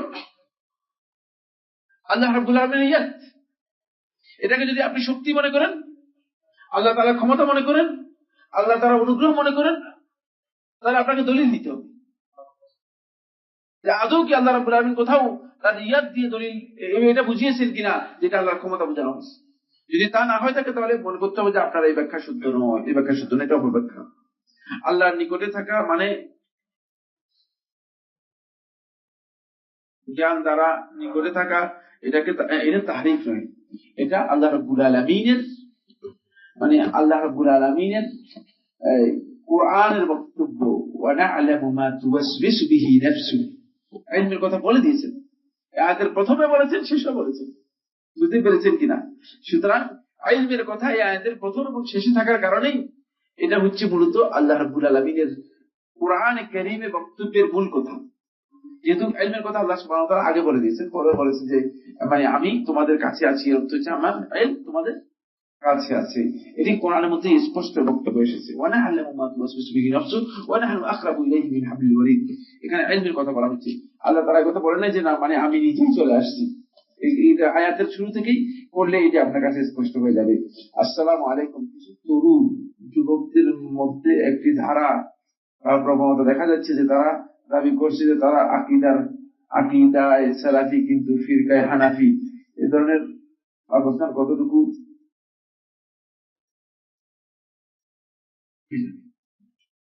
আকীদায়ে সালাফি, ফিরকায়ে হানাফি, তারপরে মানে তরিকতে মানে মুজাদ্দিদি, এগুলো কি? তারা মানে মুহাম্মদ রাসূলুল্লাহ সাল্লাল্লাহু আলাইহি ওয়াসাল্লামের দিকে নিজেদেরকে সম্পর্কিত করতে অসুবিধাটা কোথায়? ফিরকা হানাফি কারণটা কি? ফিরকা হানাফি কারণটা কি? আর আকীদায়ে সালাফি এটা কারণটা কি? ফিরকা হানাফি হওয়ার মধ্যে তাদের অতিরিক্ত ফজিলত কি? কারণ ইসলাম তো বিধান দিয়েছে যেটা একটাই। সুতরাং এখানে এই বক্তব্যের কোনো অর্থ নেই যে মানে আমি ফিকহি হলাম হানাফি, আকীদা হলাম সালাফি, এগুলো কোনো অর্থ নেই। এগুলো বিভ্রান্তি কথা। ফিকহি হানাফি হওয়ার কোনো দরকার নেই আপনার। আপনি কোরআন এবং হাদিসের অনুসরণ করবেন। আর এটা একটা বিষয়। দ্বিতীয় নম্বর বিষয় হচ্ছে ইসলামের মধ্যে আকীদা এবং ফিকহ দুটাকে বিচ্ছিন্ন করে দেখার কোনো সুযোগ নেই। বুঝতে পেরেছেন কিনা? কেন সুযোগ নেই আপনি বলেন তো দেখি? আমাদের এই দার্সের মধ্যে আদৌ কোনো ফায়দা হয়েছে কিনা এতদিন পর্যন্ত দেখি? কি কারণে সুযোগ নেই? এই কারণে সুযোগ নেই। কে বলতে পারবে এখানে দেখি মানে মানে কেন আকীদা এবং ফিকহকে ভিন্ন করে দেখার সুযোগ নেই ইসলামের মধ্যে? জি,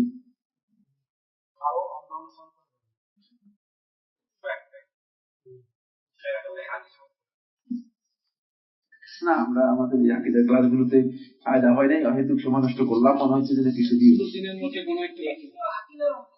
হ্যাঁ, কারণ আমাদের প্রত্যেকটি আমলই আকীদার অংশ। কারণ আমল আমরা আকীদা থেকে খারিজ করিনি, শুধুমাত্র মুরজিয়ারা খারিজ করেছে। বুঝতে পেরেছেন কিনা? তাহলে এতদিন পর্যন্ত আকীদার কি ক্লাস এখানে চলছে? আপনারা কি মোটেও গুরুত্ব দিচ্ছেন না ব্যাপারটা, এমন কিনা? মুরজিয়ারা শুধুমাত্র আকীদাকে আমল থেকে বিচ্ছিন্ন করেছে, আমলকে আকীদা থেকে বিচ্ছিন্ন করেছে। অথচ আহলে সুন্নাত ওয়াল জামাত কখনো আমলকে আকীদা থেকে কি করে না, বিচ্ছিন্ন করে নাই। আমল ফি মুসাম্মাল ঈমান, ঈমানের অংশ, ঈমানের মধ্যে ইনক্লুডেড। সুতরাং এই পার্থক্য করার কোনো সুযোগ নেই যে আমি ফিকহে আকীদা সালাফি আর ফিকহের মধ্যে খালাফি, এই সমস্ত কথা সুযোগ নেই। এই সমস্ত কথা সুযোগ নেই। এগুলো করবে না করে মানে কুফরি তাগুত কি এবং কিভাবে করতে হবে অনেক দীর্ঘ আলোচনার বিষয়। কোন সময় ক্যাসেট শুনে নেবেন, এই বিষয় সম্পর্কে আলোচনা হয়েছে, এখানে আমি আলোচনা করেছি। কুফরি তাগুত একটি দীর্ঘ আলোচ্য বিষয়। কোন স্ত্রীর দুইটা জান্নাতি স্বামী থাকলে তিনি কার সাথে জান্নাতে যাবেন? এই মাসালা আবার এখানে জিজ্ঞেস, এটা তো ছোট ছোট বলাবানের মাসালা। তিনি তার শেষ স্বামী যে শেষ স্বামীর সাথে জান্নাতি হবে রাসূলুল্লাহ সাল্লাল্লাহু আলাইহি ওয়াসাল্লাম হাদিসের বক্তব্যের মাধ্যমে সাব্যস্ত হয়েছে। নবী রাসূলুল্লাহ যদি নিষ্পাপ হয়ে থাকলে ইব্রাহিম আলাইহিস সালাম চাঁদ আবারও বর বলেছিলেন কেন? তারাকে বর বলেছিলেন কেন? এতে কি তিনি মুশরিক হয়ে যান? ইব্রাহিম আলাইহিস সালাম নবী রাসূলগণ নিষ্পাপ, এই কথা আমরা এভাবে বলেছি যে আল্লাহ রাব্বুল আলামিন তাদেরকে ওহীর মাধ্যমে পরিচালিত করেন। তারা কোন বর্ণিত বিষয় যদি ভুল হয়ে যায় আল্লাহ তাআলা সেটাকে কি করেন? সংশোধন করে দেন, স্পষ্ট করে। একাডেমিক্যালি মাদ্রাসায় যে আলেমরা পড়াশোনা করে তখন কি কোনো কিতাব পড়ানোর জন্য ইজাজা লাগে? তারা কি ইজাজা নিয়ে না? ইজাজা কিতাব পড়ানোর জন্য কিছু ইজাজার কোনো প্রয়োজন এখন নেই, যেহেতু কিতাব পড়ে বুঝতে পারলে আপনি পড়াতে পারবেন। বুঝলেন, এরপরে গিয়ে পড়ানো শুরু করে দিলেন, ঠিক আছে। ইজাজা একটা ফালতু কাজ, সমালোচিত বিষয়। পূর্বের প্রায় সব মুজতাহিদ আলেমদের মধ্যে দেখা যায় তারা কোন একটি মাযহাবের শিক্ষা পড়ে, অন্যান্য কিতাব পড়ে, এতে কি আমরাও কি একই পথ অনুসরণ করতে? আপনি করতে পারেন, কোন মাযহাবের কিতাব পড়তে পারেন, তারপরে ফিকহের সুন্নাহ যেগুলো আছে সেগুলো করতে পারেন। মানে এটা সত্য নয় যে আপনি মানে একেবারে শুধু কোরআন এবং হাদিস পড়তে হবে, আপনি ফিকহের কিতাব পড়তে পারবেন। সূত্রটা জেনে নিতে হবে। একজন বোনের প্রশ্ন, যাই হোক, আমার 6 বছর 7 মাস বয়সের একটি মেয়ে ও 1 বছর 3 মাস বয়সের একটি ছেলে রয়েছে, উভয় সিজারিয়ান বেবি। আমি আবার গর্ভধারণ করেছি 3 ভ্রূণ। আলোচনা গ্রাম থেকে ডাক্তার বলেছেন তা আমরা দুটি নিতে গেলে আমার জীবন অত্যন্ত ঝুঁকিপূর্ণ হয়ে যাবে। আমার স্বামী এই সন্তান দুটো নিতে বারণ করছে। মত অবস্থায় ইসলামী শরীয়ত মোতাবেক আমি কি গর্ভপাত করে আমার জীবন নিরাপত্তা বিধান করতে পারবো? যদি আপনি কনফার্ম হয়ে থাকেন যে সন্তানরা সুস্থ আছে এবং এদের কোনো ধরনের সমস্যা নেই, তাহলে আপনার জীবনে ডাক্তার ঝুঁকি বহন করার কোনো অধিকার রাখে না। আল্লাহ তাআলাই সবচেয়ে ভালো হেফাজতকারী। সুতরাং আপনি আল্লাহর উপর ভরসা করেন, এটি আপনার জন্য উত্তম হবে। ডাক্তারে কোনোদিন কোনো মানুষকে ভালো করেছে এটা যদি কেউ বিশ্বাস করে, সে আমাদের এই গণ্ডিতে আসতে পারবে না, জাহান্নামীদের গণ্ডিতে যেতে হবে। বুঝতে পেরেছেন কিনা? ওটা শিরক। ডাক্তার কি করতে পারে? ডাক্তার কি ঝুঁকি জানে? ডাক্তারের কাছে আল্লাহ তাআলা কিসের ঝুঁকির জ্ঞান দিয়েছে? আল ওয়ালা ওয়াল বারা, আলোকে রাসূল সাল্লাল্লাহু আলাইহি ওয়াসাল্লাম তার চাচা আবু তালেবের মধ্যে রাসূল সাল্লাল্লাহু আলাইহি ওয়াসাল্লাম চাচা হিসেবে তার সাথে সুসম্পর্ক বজায় রেখেছেন। চাচা হিসেবে সুসম্পর্ক বজায় রাখা যতটুকু দরকার ততটুকু তিনি করেছেন, কিন্তু অমুসলিম হিসেবে তার প্রতি, তার কাজের প্রতি রাসূল সাল্লাল্লাহু আলাইহি ওয়াসাল্লামের সমর্থন ছিল না। শেষ আমি চলে যাবো না। আপনার 786 বলা কি লেখা যাবে কিনা? 786 কি জিনিসটা দেয়, এর মাধ্যমে যদি বিসমিল্লাহ বুঝান না, এটা বলো বিসমিল্লাহির রহমানির রহিম লিখায় উত্তম। 786 হাদিস দ্বারা সাব্যস্ত হয়নি, ফালতু কাজ। হাদিসগুলোতে সাহাবা ও রাদিয়াল্লাহু তাআলা ও তাবিঈন দ্বারা সংরক্ষিত হয়েছে, কিন্তু হিদায়াহ, ফতুয়া, আলমগীর ইত্যাদি গ্রন্থগুলিকে আবু হানিফার কথা গুলি কি ধারাবাহিক রক্ষিত হয়েছে? হাদিস আর মানে মাযহাবের কিতাব এক জিনিস নয়, সেখানে কোন ধরনের সনদের বালাই নেই। দলের মধ্যে কি হিন্দু খ্রিস্টান না, এটা মুসলমানদের সংক্ষেপ করে বলে দিচ্ছি আর কি। নিজেদের মতো বাস্তবায়ন করার জন্য হাদিস দিয়ে কোরআন না বুঝার চেষ্টা করে কোরআনিস্ট বা অনেকের কোরআন দিয়ে হাদিসের সত্যতা নিরূপণ করতে চায়, এ সম্পর্কে এরা পথভ্রষ্ট। যারা মানে হাদিস দিয়ে কোরআনকে অপব্যাখ্যা করতেছে অথবা কোরআন দিয়ে হাদিসকে অপব্যাখ্যা করতেছে, বলতেছে যে যদি কোরআন সাপোর্ট না করে হাদিস মানবো না, এগুলো বলো। কারণ কোরআনের মধ্যে কিছু বিধান আছে যে এগুলো হাদিসের মধ্যে নেই, বা হাদিসের মধ্যে কিছু বিধান আছে যেগুলো কোরআনের মধ্যে নেই, নতুন কিছু বিধান রয়েছে। এটা রাসূলুল্লাহ সাল্লাল্লাহু আলাইহি ওয়াসাল্লাম স্পষ্ট করে দিয়েছেন। যাতে করে আলা ইন্নী উতীতুল কুরআন ওয়া মিসলাহু মাআহু, আমাকে কোরআন দেওয়া হয়েছে এবং কোরআনের অনুরূপ দেওয়া হয়েছে। কোরআন এবং কোরআনের অনুরূপ দেওয়া হয়েছে। জিনের আসর সম্পর্কে ইসলাম কি বলে জানতে চাই, ঘটলে এর চিকিৎসা। জিনের আসর মানে জিনের মাধ্যমে লোকেরা বিভিন্ন ধরনের কাজ করিয়ে থাকে, ঘটিয়ে থাকে, এটি আছে, কোনো সন্দেহ নেই। কিন্তু এই কাজটুকু বেশিরভাগ শিরকের মাধ্যমে হয়ে থাকে, এগুলো থেকে দূরে থাকা উত্তম। কিন্তু জিনের চিকিৎসা রাসূলুল্লাহ সাল্লাল্লাহু আলাইহি ওয়াসাল্লাম হাদিসের মধ্যে বলেছেন। মদিনা বিশ্ববিদ্যালয়ে যে পড়ার নিয়ম কি? মদিনা ইউনিভার্সিটিতে আপনি ওয়েবসাইটে যাবেন, ওয়েবসাইটে গিয়ে আপনি দরখাস্ত করার যে সিস্টেম আছে সেই সিস্টেমে দরখাস্ত করলে মদিনা ইউনিভার্সিটি ভর্তি হতে পারবেন ইনশাআল্লাহ তাআলা।